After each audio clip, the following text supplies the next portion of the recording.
बिहार की महान जनता ने 2015 में जो मैंडेट देने का काम किया वो महागठबंधन को देने का काम किया। आज उस मैंडेट का बीजेपी के लोग मुख्यमंत्री नीतीश कुमार ने अपमानित करने का काम किया। जिन जिन लोगों ने वोट देने का काम किया बीजेपी के खिलाफ, नीतीश जी बीजेपी के गोद में, आरएसएस के गोद में जाकर के बैठे हैं। इसके लिए तमाम बिहार की जनता इससे आहत, एक छला हुआ महसूस कर रही है। धोखा उनको दिया गया। आज तमाम लोग बिहार के मतदाता जिन्होंने बड़े विश्वास के साथ मुख्यमंत्री जी को महागठबंधन का नेता हम लोगों ने चुना था, आज वो लोग अपमानित महसूस कर रहा है, ठगा हुआ महसूस कर रहा है। और जिस प्रकार से ये बीजेपी के गोद में चले गए, आज हमने अपने भाषण में इतने सारे सवाल पूछे जिनका जवाब माननीय मुख्यमंत्री जी के पास और ना ही बीजेपी के लोगों के पास कोई जवाब नहीं। इतनी हड़बड़ में हर एक चीज़ हो गया, शपथ लिया गया, इस्तीफा दिया गया, ये जितना ढोंग ड्रामा जितना भी हुआ गया और पहले एक परसेप्शन बिल्डअप किया गया कि आरोप लगाओ और एक माहौल बनाओ, माहौल बनाओ, ये सारा एक पब्लिक परसेप्शन के लिए ये 8-9 महीने से ये सारा ड्रामा था। पहले से ही इन्होंने मन बना लिया था कि बीजेपी के साथ जाना है और मात्र एक बहाना है। और हमने सवाल जो पूछे मुख्यमंत्री जी से, अगर आपको भाजपा के साथ जाना था तो 4 साल में 4 सरकारें क्यों बनाई, इतना लंबा समय क्यों बर्बाद किया, इतना पैसा क्यों बर्बाद किया, अधिकारी कंफ्यूजन में रहते हैं, काम नहीं कर पाते हैं, इतना बिहार के विकास को जो नुकसान हुआ आखिर उसकी भरपाई कौन करेगा।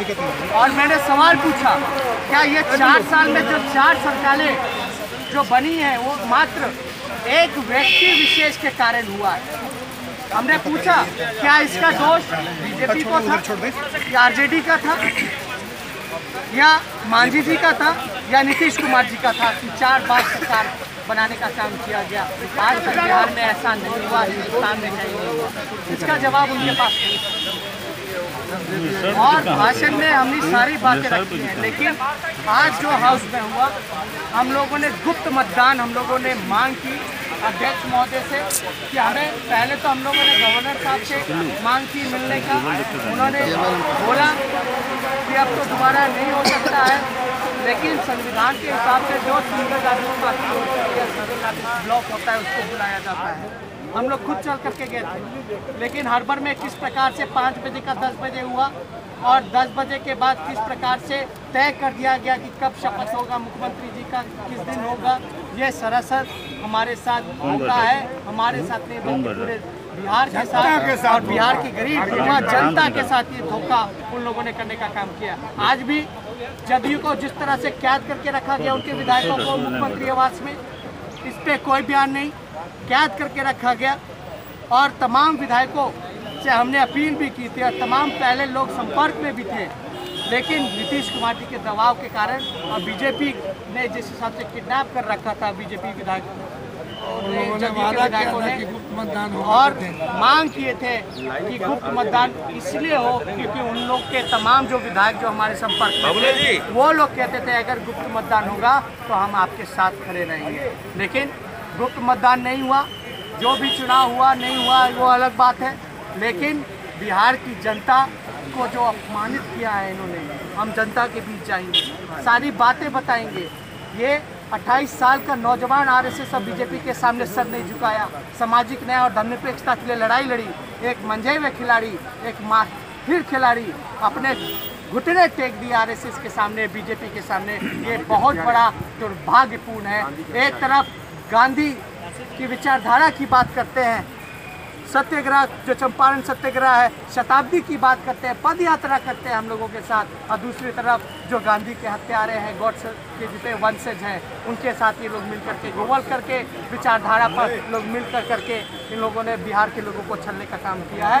इतना ही कह सकते हैं, बिहार की जनता इनको सबक सिखाएगी और इनको हाउस में जब ये जवाब नहीं दे पाए, जहाँ ये लोग सब लोग मौजूद थे, तो बिहार की जनता जब सवाल पूछेगी तो कहाँ इस जवाब देने के लिए खड़े? आगे का क्या कार्यक्रम है तेजस्वी जी?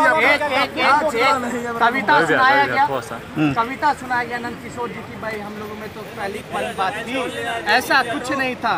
कविता हम आप लोगों को और नीतीश कुमार जी को खासतौर पे हम याद दिलाना चाहते हैं। ये चुनाव से पहले जो नरेंद्र मोदी जी के लिए नीतीश कुमार जी ने कविता दी, इस कविता में नीतीश कुमार जी को याद करना चाहिए। कविता था, फिल्म का कॉपी था, एक जो 3 इडियट्स है उस फिल्म का कॉपी था। ये बहती हवा सा था वो, गुजरात से आया था, काला धन लाने वाला था वो, कहाँ गया उसे ढूंढो। ये माननीय मुख्यमंत्री जी ने कहा। आगे क्या कहा? हमको देश की फिक्र सताती है, वो बस विदेश का दौरा लगाते हैं। हमको बढ़ती महंगाई सताती है, हर वक्त अपनी सेल्फी वो खिंचवाते हैं। वो दाऊद को लाने वाला था वो, कहाँ गया उसे ढूंढो। ये माननीय मुख्यमंत्री जी ने कहा। क्या बात होगी? किसका डर था? क्यों ऐसा फैसला लिया? अब आगे की रणनीति क्या है? आगे कौन सा विचारधारा, कौन से सिद्धांत, कौन सा नैतिकता? आपने खुद मुकदमा चल रहा है भैया, साइड ही हैं। मोदी पे 120 धाराएं लगाई गई हैं। हमने ये भी पूछा कि आप पूरे देश में शराबबंदी करवाएंगे? मोदी जी से मिलकर नहीं करवाएंगे तो इस्तीफा देंगे? क्या वो FIR का ऐसा कानून लाएंगे कि किसी पे भी FIR हो वो संवैधानिक पद पे नहीं रह सकता? इसका जवाब उनके पास नहीं। क्या कार्यक्रम आगे बताया जाएगा।